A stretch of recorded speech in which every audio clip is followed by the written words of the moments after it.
Hello everyone, and welcome one and all to the Planing Academy. This time I'm doing a little bit of something different. I'm in creative mode, as you can see, and I'm answering a call by Etho.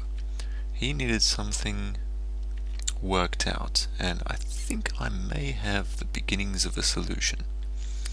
This is concerning Wilson, his in-game pet, who requires his stats to be added together so that they all result in one output. And this is the first part of the signal, or this is the first part of the circuit.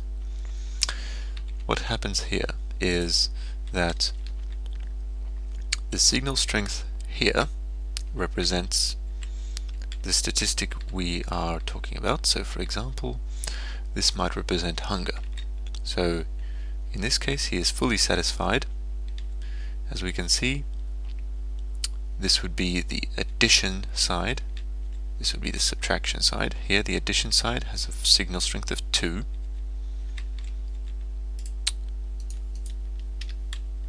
Now it has a signal strength of 1. So we can see this has gone down by 1. Now it has a signal strength of 0, and we are at the median for this particular statistic, so nothing added, nothing subtracted. Now we're starting to subtract one thing. This is happening every time there's like a world tick for Wilson. He will have one item subtracted. He will have 2 items subtracted. So the way this works is extremely simple. This comparator is outputting a signal strength of 1 to 5. This comparator is in subtraction mode. It receives a signal from here. We can't put it right here because these two would interfere, but this receives a signal from the side. If the signal from the side is subtracted from the signal that it receives from its back, which here is just a power of 2, I think. Whatever that is, I think it's 3 actually.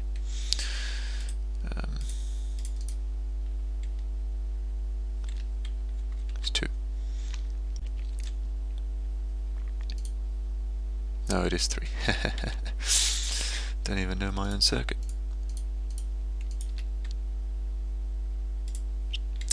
Alright, so it receives signal strength 3 from the rear, and if it's receiving 1 from over here, then obviously there's 2. If it receives 2, then there's 1. If it receives 3, then there's 0. So this represents the subtraction side, and this the addition side. That's all for this part of the circuit. Now we move on to the next bit, which is this here. This device here is a comparator clock. This is an invention by me. I'm not the first one to publish this, but I did invent it independently some time ago now. The way this works is that, as you know, a comparator takes the signal that it receives and passes it on at the same strength. So each time this clock cycles, the signal strength will decrease by 1 because there's a travel distance of 2 over here. 1, 2. So the full strength signal goes in here, then it decreases by 1, gets recycled back into the system. This continues until the signal strength goes to 0.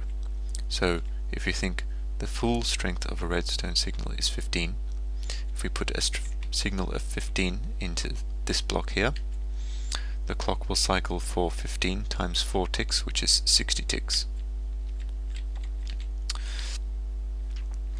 This is just a simple monostable circuit that's designed to inject the pulse from this comparator over here. This comparator has a signal strength of 2, I think, yes. So we should see this clock cycle twice. 4 ticks times 2 is 8 ticks. 8 ticks is more than enough to let 2 items pass from a hopper into another tile entity. So if we want 2 items to pass, then we need this comparator to have a signal strength of 2. If we want one item to pass, we need this comparator to have a signal strength of 1. So let me demonstrate that for you. Right now the signal strength is 2, so we should see 2 items go from this hopper. It should be 62 once the clock has run, and it is. And now if we want one item only to go,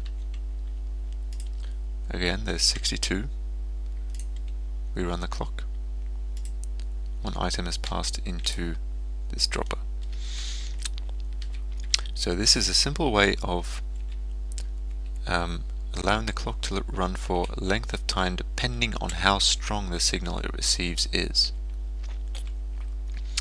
And I believe that's the key component to the design. Now, to put it all together, I've built this little thing here. This adds and subtracts all the 3 stats: health, hunger, and attention. I've just assigned health, hunger, attention, health, hunger, attention. So this is the subtraction side. When this clock is powered, it will subtract from this master signal. When this side is powered, it will add to this master signal. I've got 2 hoppers here, as you can see. This hopper is full with just enough material to give us full 5 signal. And obviously the other hopper is empty. They're both locked by clocks, and over here what's happening is that we have the signal coming in from these hoppers. So these hoppers are just providing the signal strength. They're not key components in the design. In the actual design, these would be just comparators or bits of redstone dust that are providing the right signal strength. So we have 3 inputs to each side, because we want to subtract 3 different components and add 3 different components, and then they all have to be added and subtracted together. So the way I thought that this should be done is sequentially. So first of all we subtract health, then hunger, then attention. Then we add health, then hunger, then attention. In this particular example, health will result in a reduction of 2 of this statistic, which I believe is happiness. Hunger will result in an addition of 1, and attention will result in a subtraction of 1 for a total of -2. So over here, this hopper is giving out signal strength 2. This one is giving out signal strength 1. Those are for the subtraction. And this one for addition is giving out signal strength 1. So supposing that we trigger each of these things individually, sequentially, we should see 2 items in total move from this hopper to this hopper. So I will demonstrate. We press this, the clock activates in long enough for 2 items to pass across. There's no signal here, so the clock doesn't activate. Clock activates just long enough for 1 item to pass. No signal. 1 item passes through. No signal. So now we should see 2 items in this hopper, and we do. So this is one way that you could control the master of this particular statistic. I know that there are probably simpler ways and better ways to do this, but I haven't seen anything yet that anybody else has made, so I thought that I would put this out there, and maybe this will give other people ideas, because of course Minecraft is a community, we all work together, we improve on each other's designs. So if you can improve on this design, please feel free to. I don't claim any kind of priority, credit, any kind of nonsense. Just go ahead, create the design. If you want to, credit me. If you don't want to, it doesn't really bother me that much, to be honest. But I certainly had fun designing this. And that's pretty much all there is to it.